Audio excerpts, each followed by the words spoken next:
पहले कुछ नहीं, सिर्फ इतना सोचिए, जब एक भाई अपनी बहन की इज्जत के लिए रिश्तों की दीवार गिरा दे तो फिर घर नहीं, पूरे खानदान की बुनियाद हिल जाती है। आज वही होने वाला है। राफे का गुस्सा अब लफ्जों तक सीमित नहीं रहा। उसने सुफियान के सामने अरसलान का ऐसा पर्दाफाश किया कि हर सच जहर बनकर सुफियान के दिल में उतर गया।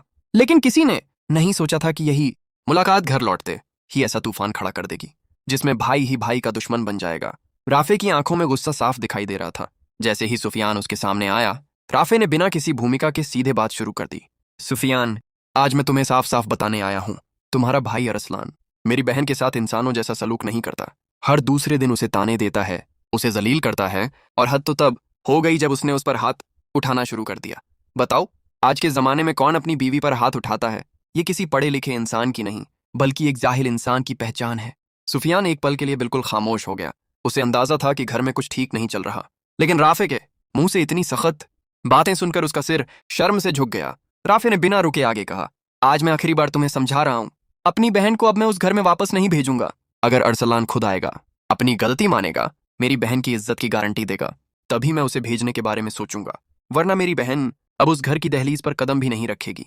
सुफियान ने गहरी सांस ली और धीमी आवाज में बोला, राफे, मैं तुम्हारी तकलीफ समझ सकता हूं।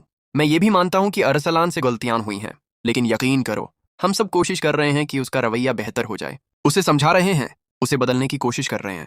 लेकिन राफे का गुस्सा अब किसी सफाई को सुनने के लिए तैयार नहीं था। बस करो सुफियान, ये कोशिश कर रहे हैं वाला जुमला बहुत पुराना हो चुका है। कोशिशें नहीं, नतीजे चाहिए। जितना हो सके अपने भाई को सुधारो, क्योंकि अगर अब भी वो नहीं बदला तो रिश्ते हमेशा के लिए खत्म हो जाएंगे। सुफियान कुछ कहने ही वाला था कि राफे ने एक और ऐसा खुलासा कर दिया जिसने उसे पूरी तरह हैरान कर दिया।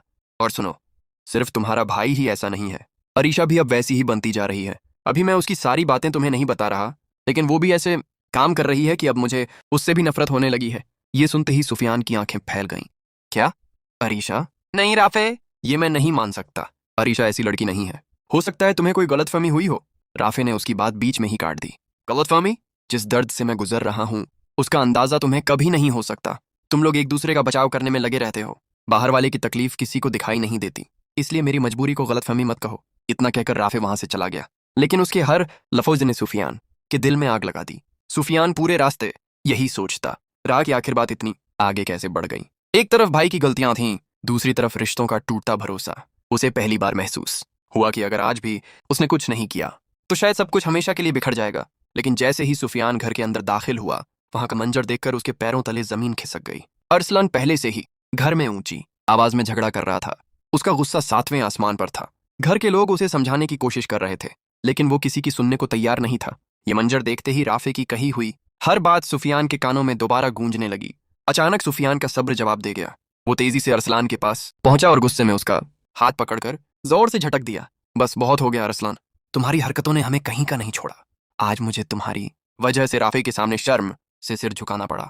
अरसलान हैरानी से सुफियान को देखने लगा, लेकिन इससे पहले कि वो कुछ बोलता, सुफियान ने गुस्से में उसे एक जोरदार थप्पड़ मार दिया। निकम्मे इंसान, तुम्हें रिश्तों की कोई कदर नहीं, अपनी बीवी की इज्जत नहीं कर सकते, अपने घर की इज्जत नहीं बचा सकते।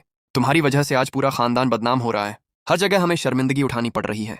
घर का माहौल एक पल में सन्नाटे में बदल गया। अरसलान पहली बार बिल्कुल खामोश खड़ा था। उसे शायद यकीन ही नहीं हो रहा था कि उसका अपना बड़ा भाई आज सबके सामने उस पर हाथ उठा देगा। सुफियान ने गुस्से में आखिरी बात कही, अगर आज के बाद तुमने अपनी बीवी के साथ बदतमीजी की या उस पर हाथ उठाया तो याद रखना, सबसे पहले तुम्हारा सामना मुझसे होगा। अब या तो अपनी आदतें बदलो या फिर इस घर में रहने का हक खो दो। अरसलान के चेहरे का घमंड धीरे धीरे टूटने लगा, लेकिन उसके दिल में पल रहा गुस्सा भी अब खामोशी से एक नए तूफान की तैयारी कर रहा था। उसे सबके सामने मिली बेइज्जती मंजूर नहीं थी। अब सवाल सिर्फ एक थप्पड़ का नहीं रहा था,